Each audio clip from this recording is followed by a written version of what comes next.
Buen día, artistas, ¿cómo estáis? Soy Rayitox y hoy en este vídeo os voy a hablar acerca del sistema del arte. ¿Cuál es mi visión acerca del sistema del arte?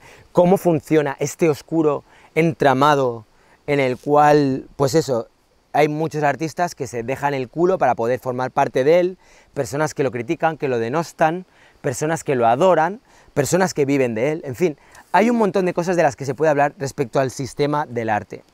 Hace unos días publiqué en mi Instagram un dibujo que os voy a enseñar ahora aquí y que no vais a ver muy bien, supongo que no veis nada, pero no os preocupéis porque ya está, os lo acabo de poner ahora mismo aquí, en un lado, supongo que lo pondré en una esquinita para que podáis verlo. Bien, en este dibujo lo que hacía era un poco un croquis respecto a cómo siento yo que es el sistema del arte, cómo funciona. Y lo que me apetecía era un poco compartirlo, explicaros un poco cuál es mi visión y luego también me gustaría ver si hay personas que tienen ganas de buscar alternativas, soluciones, etc. Pero eso lo vamos a reservar para el final del vídeo. Bien, lo primero es que tendríamos como parte fundamental y que es de alguna manera el aceite que engrasa todo este sistema artístico, que es el capital, el dinero. Pero no solamente el dinero, sino la gente que tiene dinero, el por qué quieren hacer uso del arte, qué sentido le encuentran al arte. Bien, digamos que hay dos razones por las que muchas personas que tienen bastante capital pueden desear tener arte o desear apostar por el arte. Una puede ser filantrópica, ¿no? Puede ser simplemente el querer ayudar a personas, pero esta la verdad es que ni siquiera la tomo en cuenta. Para mí, las dos razones que normalmente impulsan a las personas a querer tener arte son por una cuestión de estatus, ¿no? Mirad estas obras que tengo aquí colgadas. Aquí tengo un Rayitox auténtico, original.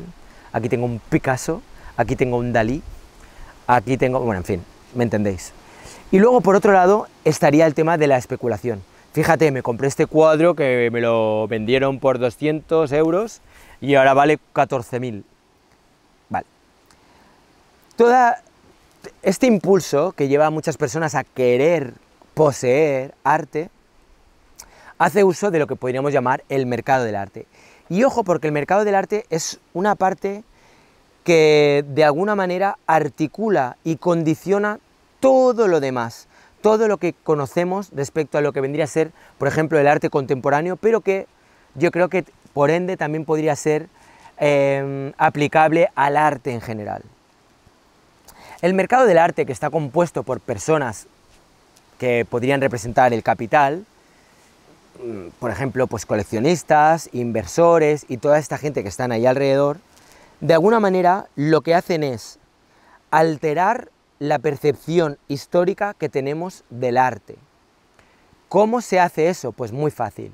Cuando de repente, imagínate que hay un nutrido grupo de coleccionistas, inversores, que han apostado por un artista X, lo que hacen es tratar de que los museos, que son fácilmente presionables, hagan exposiciones de ese o esa artista X. De esa manera se habla de este artista y los precios suben. Otra manera, pagando anuncios en revistas especializadas en arte. Otra manera, pues tratando de que las subastas se pujen por esos artistas por cifras astronómicas. Hay muchísimas maneras de alterar la percepción histórica del arte. Si tú de repente un artista que históricamente igual no tenía mucho valor, podríamos hablar, por ejemplo, de Caravaggio, que era un artista que durante mucho tiempo pues, no estaba bien considerado, o digamos, más que no estar bien considerado, digamos que era un poco desconocido para el gran público. De repente, pam, pam, pam, y Caravaggio ahora mismo pues, es un artista, pues es un icono, es un referente, es todo un etcétera, etcétera. Bien, pues esto mismo que puede pasar con artistas, digamos que históricos, pasa también con artistas más actuales de los últimos, pues yo qué sé, 5 o 6 décadas.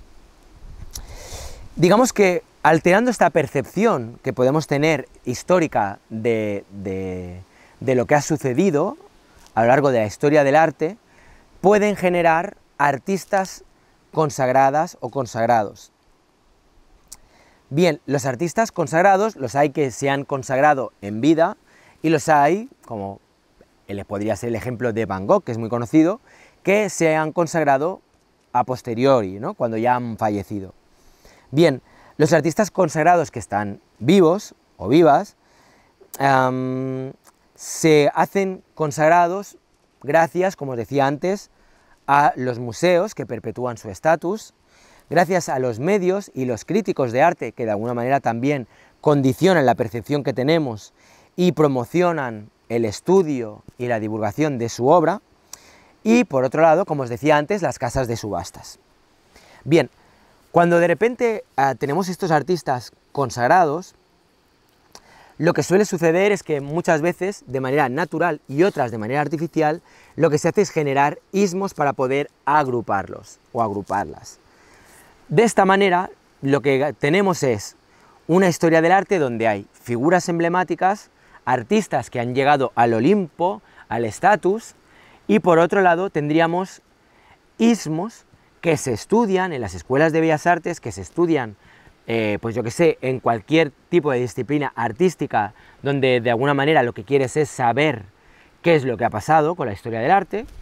O sea, que si quieres, pues eso, aprender historia del arte, o si quieres ser artista, de algún modo u otro, tienes que saber de estos ismos que han sido también condicionados y colocados ahí, como os decía, por el mercado. Luego tenemos un poco lo que para mí vendría a ser la parte más vulnerable y frágil de todo este ecosistema, que vendrían a ser las artistas o los artistas amateur. Es decir, todas aquellas personas que puedan ganarse pero a duras penas la vida, o que todavía no puedan ganarse la vida con el arte, o que estén estudiando bellas artes, etcétera, o yo que sé, o también incluso gente mayor, que ya han acabado su vida laboral trabajando en cualquier tipo de trabajo y que de repente se interesan por el arte y de alguna manera empiezan a meterse dentro de este mundillo y tienen como referentes pues a estos artistas consagrados. Picasso, Miró, Dalí, yo. En fin, de alguna manera digamos que el que se nos ponga en el escaparate a determinadas y determinados artistas hace que todas estas personas que están empezando quieran llegar a tener ese estatus de riqueza, de fama, de reconocimiento o simplemente poder vivir del arte. Bien, dentro de este engranaje se me olvida otro personaje que es como, no sé si es más reciente, yo creo que siempre quizá habrá habido personajes de este estilo, pero que últimamente me llaman mucho la atención, que vendrían a ser los retros, que son aquellas personas que de alguna manera denostan especialmente el arte actual o el arte, por ejemplo, conceptual, que vendría a ser uno de los movimientos artísticos más contemporáneos que hay, y que lo que pretenden de alguna manera es cambiar el status quo, cambiar la jerarquía que hay establecida de artistas que se nos han vendido y se nos han manifestado como artistas a estudiar, artistas a seguir, y lo que tratan es de imponer de algún modo u otro una nueva jerarquía, ya sea por su propio criterio personal, o bien hay personas que defenderán que la jerarquía que tendría que imponerse dentro del mundo del arte tendría que ser una jerarquía a golpe de likes, a golpe de fama dentro de las redes sociales, de los medios, etc. El problema que hay es el siguiente: el arte tal como lo conocemos hasta ahora ha sido gestionado por una élite y eso tiene cosas buenas y cosas malas. Las cosas malas es que realmente al final es como si todos y todas fuéramos simplemente testigos, ¿no?, de un camel trophy, ¿no?, como de un safari, donde hay una serie de personas influyentes y con mucho dinero que designan a su voluntad qué artista es la que debe ser la top o la que debe tener cierto valor. Pero digamos que el lado positivo que puedo ver en todo esto es el hecho de que al no obedecer el que un artista tenga más o menos estatus al criterio de la masa, hemos podido salir de criterios que probablemente no habríamos conseguido llegar a alcanzar si nos basáramos en este criterio masivo. ¿Por qué? Pues porque probablemente a la mayoría de las personas que no tengan un conocimiento previo de arte, si tú les preguntas, lo que les va a gustar es una técnica muy elaborada o unos colores muy bonitos, en definitiva, un margen muy ajustado de libertad respecto al que pueden o podemos tener los artistas que de alguna manera nos hemos guiado por patrones que no obedecen a esa masa. Si ahora volviéramos a un punto en el que el arte, al igual que sucede con la música, dependiera de cuánta gente va a apoyar masivamente ese tipo de manifestación artística, yo creo que volveríamos varios pasos atrás en cuanto al margen de libertad que tendrían las personas a la hora de crear. Bien, la gran pregunta del millón, y que no sé muy bien si os voy a poder responder con este vídeo, es ¿cómo se sale de aquí? Bien, yo creo que hay varias maneras para poder salir.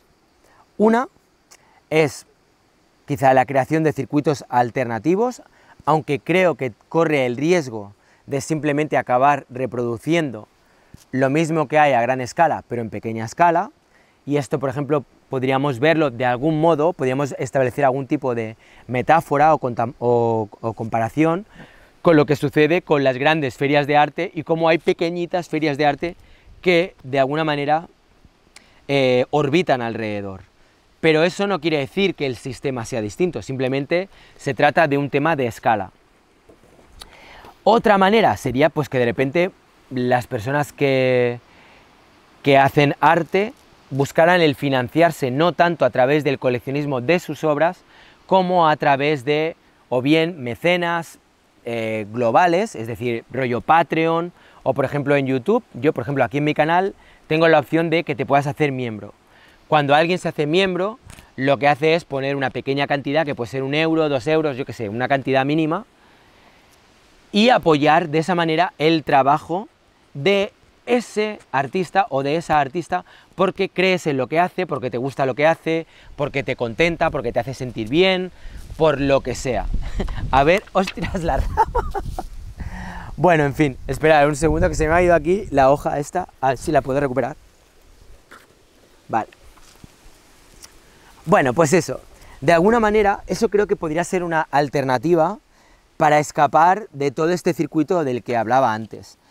Si las personas te apoyan simplemente por el hecho de crear y no por la obra en sí, o digamos que la obra en sí puede llegar a ser algo secundario, de algún modo es como que nos ahorramos todo este circuito de quiero poseer, quiero comprar esta obra para poder especular con ella, para poder mostrar un estatus, etc. Si alguien está poniendo 2 euros, 5, 10, 20, los que sean, a una artista determinada o determinado, de alguna manera es un apoyo, pero que no es una garantía de que siempre va a estar ahí.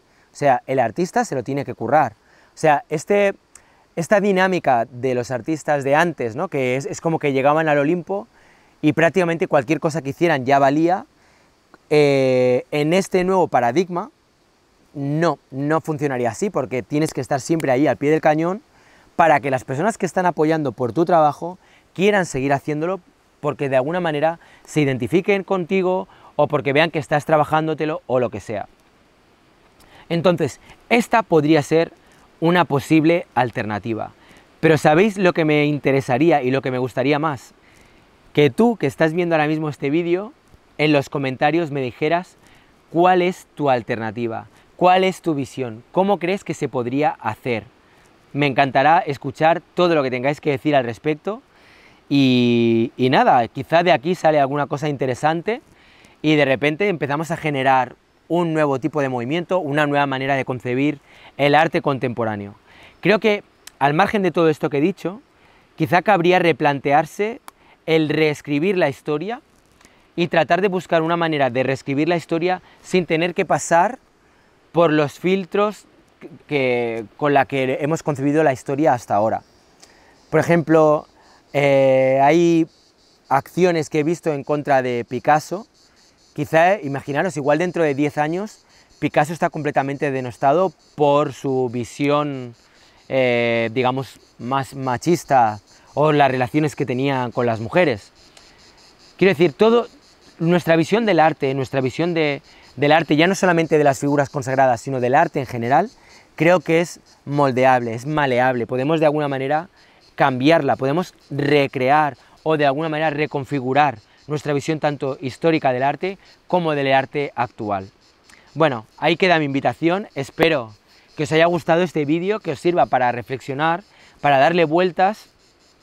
Y nada, ya sabéis, si os queréis hacer miembros o miembros del canal y queréis apoyarme, pues seréis más que bienvenidos. Si os queréis suscribir, Lennon dice que os suscribáis, a ver si no me tira la cámara. Y nada, si no os queréis suscribir, no os queréis hacer miembros, pues dejar un like, que siempre se agradece, y bueno, me animará, ¿vale? Bueno, nada, un fuerte abrazo, espero que nos veamos muy pronto. ¡Chao!